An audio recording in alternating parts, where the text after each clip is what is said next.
সুফিয়া বেগম পিয়ালের মাথায় যেন আকাশ ভেঙে পড়ল। কি বলছে পলাশ শিকদার এসব? পৃথার আবার বিয়ে দিবে? পিয়াস হতবুদ্ধি সম্পন্ন হয়ে পড়ল। বাবাকে এতদিন সে বেশ বিচক্ষণ মানুষ বলেই জানত, কিন্তু আজ সে এই কেন সিদ্ধান্ত নিয়েছে? পিয়াস হতবাক স্বরে বলল, এসব কি বলছো বাবা? পৃথার আবার বিয়ে, আজ ওই পাত্রপক্ষ দেখতে আসবে। মাথা খারাপ হয়ে গেছে তোমার? পলাশ শিকদার তাকালেন ছেলের পানে, গম্ভীর কণ্ঠে বললেন, আমার মাথা ঠিকই আছে পিয়াস, এই ছাড়া আর উপায় নেই কোনো। তুর্য চৌধুরী ইতিমধ্যে পৃথার সম্মুখে চলে এসেছে। এখন যদি মেয়েটাকে সে সবকিছু বলে দেয় তখন কি হবে ভেবেছো? বাবার সব কথাগুলো মন দিয়ে শুনল পিয়াস এবং পিয়াল। কেন যেন সে পলাশ শিকদারের সিদ্ধান্তের সাথে একমত হতে পারছেন না তারা। অতীতে তার পিতা মাতার একটি ভুলের কারণে পৃথার জীবনটা আজ এই মোড়ে এসে দাঁড়িয়েছে। মাত্র 10 বছর বয়স ছিল মেয়েটার। কেন বাবা সেই বয়সে কিভাবে একটা মেয়ের বিয়ে ঠিক করে, তাও 20 বছরের এক যুবকের সাথে? সে তো তুর্য বিয়ে না মেনে চলে গিয়েছিল বলে পৃথা বেঁচে গিয়েছিল। আর যদি তুর্য তখন বিয়েটা মেনে নিত, তখন কি হতো পৃথার? 10 বছর বয়সে একটা মানুষের না আছে শারীরিক পরিপক্কতা আর না আছে মানসিক পরিপক্কতা। সেখানে তাদের বোন এমন এক বৈবাহিক সম্পর্কে কিভাবে টেনে নিয়ে যেত সারা জীবন? বাবা মায়ের এমন কর্মের মাঝে মাঝে রাগ হয় পিয়াস আর পিয়ালের। শুধুমাত্র তাদের সম্মান করে বিধায় মানুষ দুটোর মুখের ওপর বলতে পারে না কিছু। আর তাছাড়া তারা এই 7 বছরে নিজের বাবা মায়ের কৃতকর্মের জন্য অনুতপ্তা দেখছে, যারা নিজেরাই অনুতপ্ত হয়ে গুমড়ে মরছে প্রতিনিয়ত। তাদের আর কি বলা যায়? কিন্তু এখন আবার কি শুরু করেছেন পলাশ শিকদার? বহুদিন আগে নিজেদের কুকর্মে ধূলিসাৎ করার জন্য আবার একই খেলায় মেতে উঠতে চাইছে। পিয়াল কিছুটা ক্ষেপে গেল বাবার উপর। সদ্য 21 বছরে পদার্পণ করা যুবক পিয়াস, বয়সের ভারে শরীরের রক্ত টগবগে তার। পিয়াল কিছুটা ক্ষিপ্ত কণ্ঠেই বাবার উদ্দেশ্যে বলল, মাথা খারাপ হয়ে গেছে তোমার বাবা? কিসের বিয়ে? একবার বিয়ে বিয়ে খেলায় মেতে আমার বোনটার জীবন নষ্ট করেছো। এখন আবার কি চাইছো তুমি? তাছাড়া তালাক? এইটুকু বলতে হাত উঠিয়ে তাকে থামিয়ে দিল পিয়াস। বয়সের ভারে সে বেশ বুদ্ধিমান এবং বিচক্ষণ বটে। তাছাড়া বাবা মারও ভক্ত বেশ। পিয়াস বেশ ঠান্ডা কণ্ঠেই বলল, বাবা, পৃথার বিয়ে দেওয়া ছাড়া কি আর ওকে তুর্যর থেকে বাঁচানোর কোনো উপায় নেই? ওকে তো আমরা অন্য কোথাও পাঠিয়ে দিতে পারি। পলাশ শিকদারের থমথমে মুখশ্রী। গম্ভীর কণ্ঠে তিনি বললেন, তোমার কি মনে হয় ওকে কোথাও পাঠিয়ে দিলেও সব সমস্যার সমাধান হয়ে যাবে? তুর্য পৃথার আর খোঁজ করবে না। ছেলেটা যদি ঢাকা থেকে রাজশাহী চলে আসতে পারে পৃথার খোঁজে, তবে অন্য কোথাও কি যেতে পারবে? মনে রাখবে, লোহা লোহা কাটে। তেমনি পৃথাকে একবার বিয়েটা দিয়ে দিলে তুর্য আর কিছুই করতে পারবে না। সুফিয়া বেগম এতক্ষণ বসে বসে শুনছিলেন স্বামী সন্তানের কথা। তার ভীষণ বলতে ইচ্ছে হচ্ছিল, তাহলে পৃথাকে ওর কাছে দিয়ে দাও। তুর্য যখন ওকে ফিরে নিতে চাইছে, মেয়েটাকে খুঁজতে খুঁজতে এতটা দূরে চলে এসেছে, তখন আমাদেরও উচিত ওদের এক করে দেওয়া। হাজার হলেও মা তো। কোনো মাই চায় না তার মেয়ের সংসার ভাঙুক। মনে মনে এত কথা বললেও সাহস করে স্বামীকে বলতে পারলেন না কিছুই, কারণ মেয়ের জীবনের এই অবস্থার জন্য সবচেয়ে বেশি দায়ী ছিলেন তিনি। বহুদিন আগে নিজের বান্ধবীর সাথে সম্পর্কটা গাঢ় করার জন্য বান্ধবীর ছেলের সাথে নিজের মেয়ের বিয়ের আবদারটা সুফিয়া বেগমই করেছিলেন। তপ্ত নিঃশ্বাস ফেললেন মহিলা।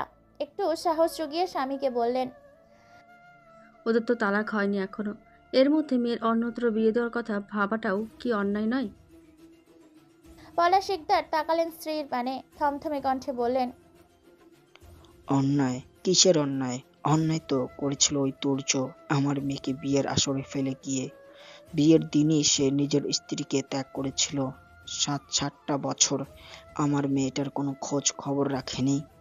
একটা বারের জন্য জানতে চায়নি আমার মেয়েটা বেঁচে আছে নাকি মরে গেছে। এতগুলো বছর পরে আজ এসেছে আমার মেয়েকে বউ বলে দাবি করতে, বউকে নিতে। থামলেন পলাশ শিকদার, আবার বললেন, আমি মানলাম ভুলটা আমাদের ছিল। 20 বছরের এক তরতাজা পুরুষের সাথে 10 বছরের এক কন্যার বিয়ে দেওয়া ছিল আমাদের চরম ভুল। তাই বলে ও আমার মেয়েকে ফেলে যাবে? আমার মেয়েটা তো কোনো দোষ করেনি। এমনকি ও তখন ভালোভাবে বিয়ের মানেটাও বুঝতে শিখেনি। ওর জন্য, শুধুমাত্র ওর জন্য আমার মেয়েটাকে কত কি না সহ্য করতে হয়েছে। এলাকা পর্যন্ত ছাড়তে হয়েছে আমাদের। তারপরেও সবটা মেনে নিয়েছিলাম। পৃথার জীবনের অতীতের কিছুই সামনে আনেনি ওর।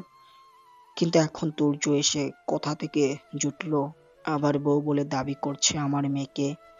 এতদিন কোথায় ছিল সে? কই, আমার মেয়ের খারাপ সময় তো তাকে দেখিনি মেয়ের পাশে।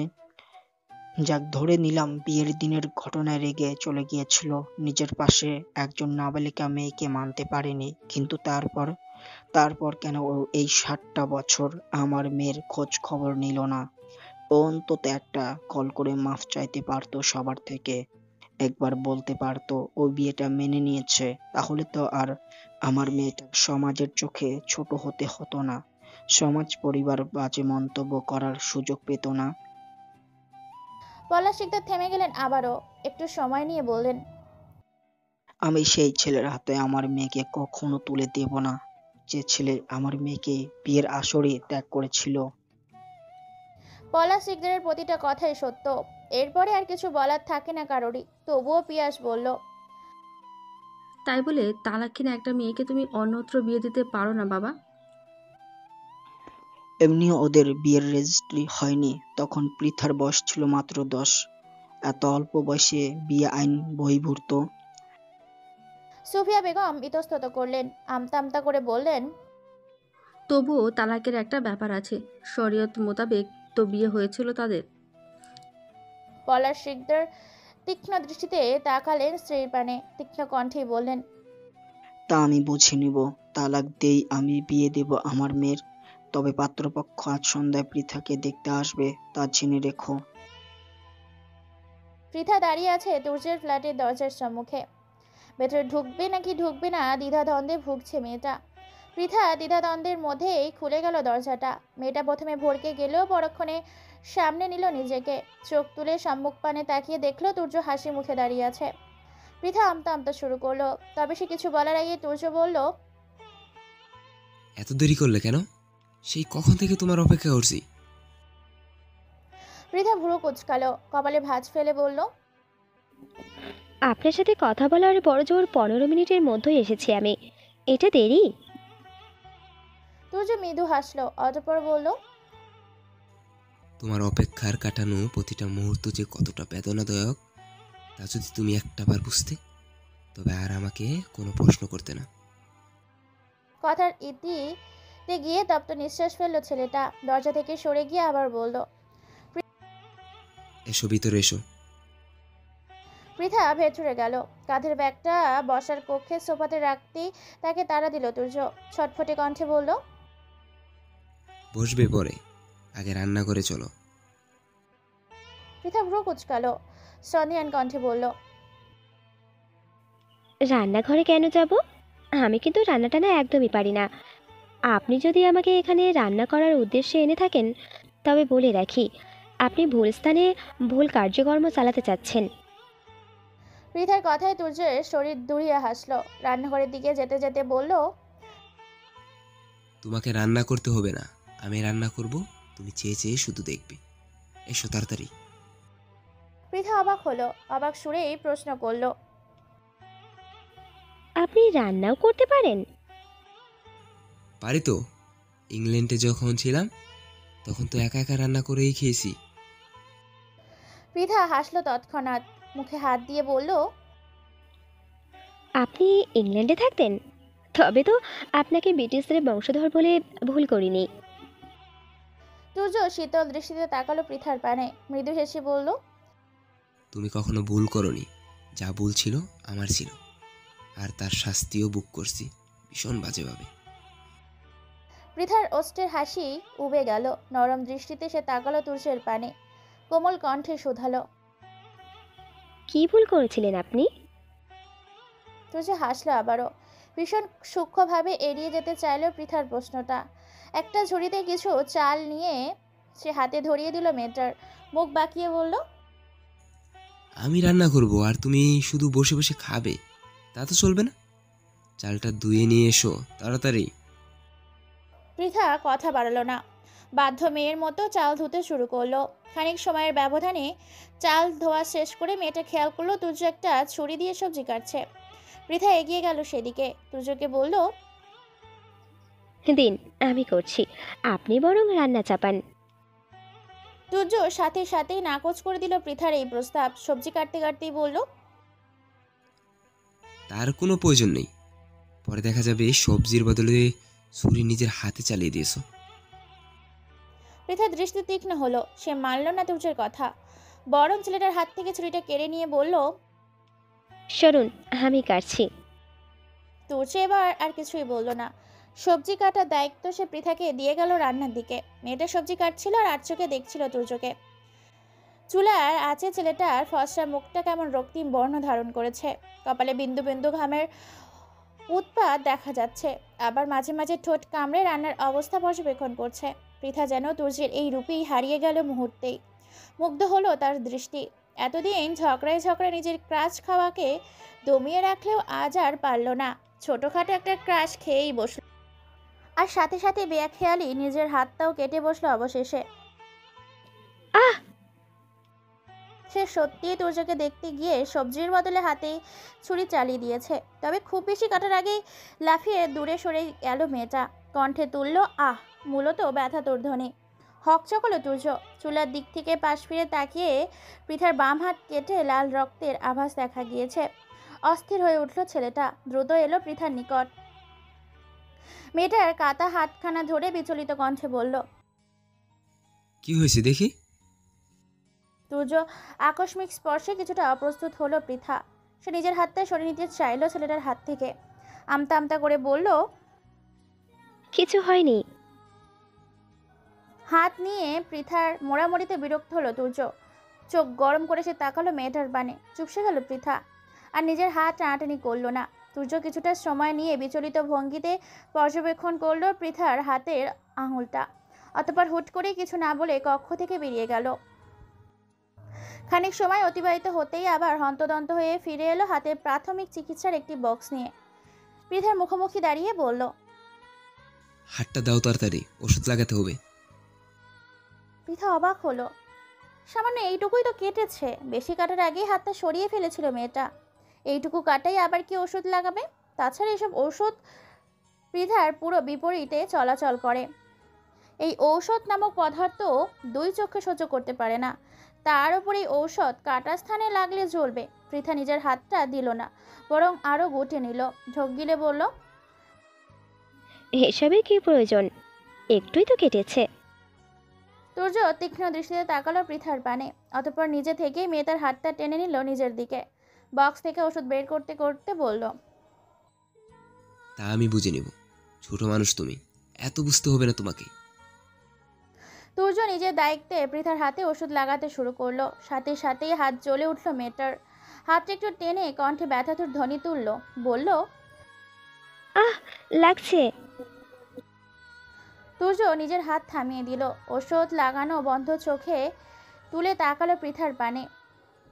মেয়েটা কেমন চোখ মুখ খিচে বন্ধ করে রেখেছে। গোলাপি পাপড়ি নরম কোমল ওষ্ঠজোড়া কাঁপছে তীর। পৃথার ব্যথায় যেন ব্যথা পাচ্ছে তুর্যের হৃদয়। কষ্ট হচ্ছে ছেলেটার। বুকের মধ্যে অস্থিরতা বেড়ে চলেছে ক্রমশ। তুর্য আর ভাবল না। নিজের ব্যগ্রতা নিয়ে ওষ্ঠ গোল করে ফু দিতে শুরু করলো পৃথার হাতে। পিটপিট করে আখিদয় মেলে তাকালো পৃথা। নিজের সম্মুখে উপস্থিত পরিস্থিতি অবলোকনে আশ্চর্য হলো ভীষণ। গোল গোল চোখে তাকালো তুর্যের পানে। তুর্য আলতোভাবে পৃথার হাতে ফু দিচ্ছে আর ঔষধ লাগাচ্ছে। তুর্যের মুখ থেকে নিঃসৃত বায়ুর স্পর্শে যেন দাঁড়িয়ে যাচ্ছে মেয়েটার শরীরের প্রতিটি লোমকূপ। শীত দ্বারা বেয়ে নামতে শুরু করেছে শীতল রক্তস্রোত। এ কেমন অনুভূতি! হে কেমন ভালো লাগা! হৃদয়টা যেন প্রশান্তিতে ছেয়ে যাচ্ছে পৃথার। সকল ব্যথা যেন সুখে পরিণত হচ্ছে এই মুহূর্তে। এমন কেন হচ্ছে? তবে তাদের এই সুখকর মুহূর্তটা বোধহয় সহ্য হলো না কারোরই। আরও শেষে উকি দিল রান্নাঘরের দরজায়। মিহি কণ্ঠে ডাকলো, স্যার। আরুষের ডাকে ধ্যান ভাঙল পৃথা আর তুর্যের উভয়ই। হঠাৎ তুর্যের হাতে নিজের হাতে থাকা অবস্থায় আরুষকে এইভাবে দেখে অপ্রস্তুত হলো পৃথা। ছিটকে দূরে সরে গেল সে। তুর্য বিরক্ত হলো। তাতে দাঁত চেপে তাকালো আরুষের পানে। কটমট করে বলল, আসার আর সময় ফেলি না বেয়াদব। ঢোক গিল আরুষ আমতা আমতা করে বলল, আমি আপনাকে বিরক্ত করতে চাইনি স্যার, কিন্তু জরুরি একটা কথা ছিল, তাই না এসব পারলাম না। তুর্যের কপালে ভাঁজ পড়ল। হতে পারে আরও সত্যি কোনো জরুরি কথা বলতে এসেছে। কালোই তো গোলাগুলি লাগলো, কিন্তু সেসব কথা তো আর পৃথার সামনে বলা যাবে না। তুর্য নিজেকে কিছুটা স্বাভাবিক করেই বলল, আমার রুমে অপেক্ষা কর, আসছি আমি। রুমে যেতে হবে না স্যার, এখানেই বলছি। তুর্যের কপালের ভাঁজ গাঢ় হলো। এখানে বলার মতো জরুরি কথা, তবে কি হতে পারে? থমথমে কণ্ঠে তুর্য প্রশ্ন করলো। কি কথা? এলোমেলো দৃষ্টি ফেললো আরুষ, আগ্রহী কণ্ঠে বলল, স্যার আমার খাবারটাও কি আপনি রান্না করবেন, নাকি আমি বাইরে খেয়ে নিব? তুর্যের মেজাজ বিগড়ল ভীষণভাবে। এটা আরুষের জরুরি কথা। বউয়ের সাথে কত সুন্দর একটা সময় অতিবাহিত করছিল, তার মধ্যেই উদ্ভট জরুরি কথা বলতে এসেছে বেয়াদবটা। তুর্য ব্যস্ত হয়ে আশেপাশে তাকালো। হাতের কাছে একটা কাঠের খুন্তি পেয়ে তা তুলে নিল অতি দ্রুত। গভীর ক্রোধে তা খুন্তিটা ছুঁড়ে মারলো আরুষের পানে। দাঁতে দাঁত চেপে বলল, তোর 3 দিনের খাবার বন্ধ, বেটা মির্জাফরের বংশধর। আরুষ দ্রুততার সাথে খুন্তিটা ক্যাচ ধরলো। বোকা বোকা কণ্ঠে বলল, 3 দিন আমি না খেয়ে কিভাবে থাকবো স্যার? শুকিয়ে শুটকি হয়ে যাব। তুর্যের ক্রোধ এবার আকাশ ছোঁয়া। এই ছেলেটা যে বোকা নয় তা সে জানে। বোকা হলে তার সাথে কাজ করার সুযোগ পেত না, কিন্তু ছেলেটা তার সম্মুখে এলেই কেমন বোকা বোকা কথা বলে। তুর্য চেঁচিয়ে উঠল, ধমকের সুরে বলল, আমার চোখের সামনে থেকে দূর হ আম্মক, তোকে যেন আমি আমার চোখের সামনে না দেখি। তুর্যের ধমকে কেঁপে উঠল আরুষ। দেরি না করে চট জলদি সে বেরিয়ে এলো তুর্যের ফ্ল্যাট থেকে। তুর্যকে এই মুহূর্তে যে পরিমাণ রেগে আছে, তাতে তাকে কাঁচা চিবিয়ে খেলে ফেলতেও পারে। জানে বাঁচানো ফরজ, আগে নিজের প্রাণ বাঁচানো, তারপর অন্য কিছু। অবশ্য আজকের মতো যতটুকু প্রতিশোধ নিয়েছে এতটুকুই যথেষ্ট। সময় মতো তাকে শুধু মির্জাফরের বংশধর বলে বুকে ফেনা তুলে ফেলে। এবার সেও মির্জাফরের বংশধরের মতো তুর্যের প্রেমে ব্যাগরা দিয়ে এসেছে। এতদিন পর একটু শান্তি লাগছে আরুষের প্রাণে।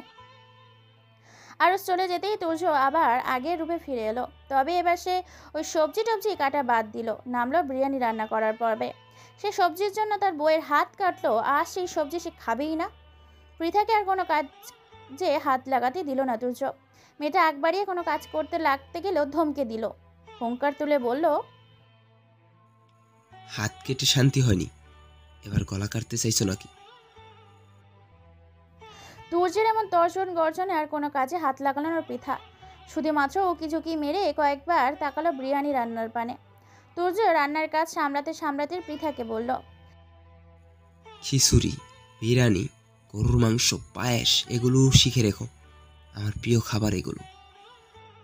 পৃথা ভ্রু কুচকালো, কপালে ভাঁজ ফেলে শুধালো, আপনার প্রিয় খাবারের রান্না শিখে আমার কাজ কি? তুর্য ঠোঁট কামড়ে হাসলো। পৃথার পানে একটু ঝুঁকে বলল, ভবিষ্যতে আমাকে রেঁধে খাওয়াবে, তোমার হাতে রান্না খাওয়ার জন্য জিহ্বা আমার উতলা হয়ে পড়েছে। পৃথা মুখ বাঁকিয়ে বলল, এই উতলাই হবে শুধু, খেতে আর পারবেন না। তুর্য হাসলো একটুখানি। পৃথার কথায় জবাব দিল না আর। কিছুটা সময় নিয়ে মনোযোগ দিয়ে রান্না শেষ করলো সে। অতঃপর একটা প্লেটে নিয়ে রান্নাঘরে পৃথাকে বিরিয়ানি ধরিয়ে দিল। উদ্গ্রীব হয়ে বলল, ঝটপট খেয়ে বলো তো কেমন হয়েছে। পৃথা নিজেও ভীষণ উদ্গ্রীব হয়ে উঠেছিল তুর্যের রান্নার স্বাদ নেওয়ার জন্য। সে মেয়ে হয়ে এখনো রান্না জানে না, অথচ একটা ছেলে হয়ে তুর্য রান্নাতে পটু। ছেলেটা কেমন রান্না করে সে বিষয়ে আগ্রহ তো জাগবেই। পৃথা দেরি করলো না, ঝটপট হাত ধুয়ে হাত লাগালো বিরিয়ানিতে। এক লোকমা মুখে দিতেই চমকে গেল মেয়েটা। বাহ, স্বাদ দারুণ তো, একদম রেস্টুরেন্টের মতো। পৃথা লাফিয়ে উঠল, তুর্যকে বাহবা দিয়ে বলল, আপনি এত ভালো রান্না করতে পারেন জানা ছিল না। আপনার ভবিষ্যৎ স্ত্রী নিশ্চয়ই অনেক ভাগ্যবতী। তুর্য হতাশার নিঃশ্বাস ফেললো, বিড়বিড়িয়ে বলল, কিন্তু সেই ভাগ্যবতী নারী তো আমার কাছে ধরাই দিতে চাইছে না। পৃথা শুনল না তুর্যের বলা কথাগুলো। সে মনোযোগ দিল বিরিয়ানিতে। খেতে খেতে হঠাৎ মেয়েটার মনে পড়ল সময়ের কথা। সে কখন সে বাড়িতে এসেছে, নিশ্চয়ই বাড়ির মানুষ চিন্তা করছে, কিন্তু কল তো দিল না কেউ, নাকি দিয়েছে সে টের পায়নি। পৃথার চিন্তা হলো, এতক্ষণে সে বাড়ির বাইরে, বাবা ভাইরা যদি আবার বকাবকি করে। মেয়েটা কোনো রকমে নাকে মুখে বিরিয়ানি শেষ করে উঠে দাঁড়ালো, হাত ধুয়ে তড়িঘড়ি করে তুর্যকে বলল, আমি এখন আসছি, অনেকক্ষণ বাসা থেকে এসেছি, বাবা বকবেন। কথাটা বলেই ব্যস্ত পায়ে কক্ষ ত্যাগ করলো পৃথা। তুর্য এলো পিছু পিছু। মেয়েটা ততক্ষণে বাসার কক্ষে সোফা থেকে কাঁধ ব্যাগটা তুলে কাঁধে ঝুলিয়েছে। তুর্য অস্ত্র ফাঁক করলো কিছু বলার জন্য, তবে তাকে পৃথা থামিয়ে দিল।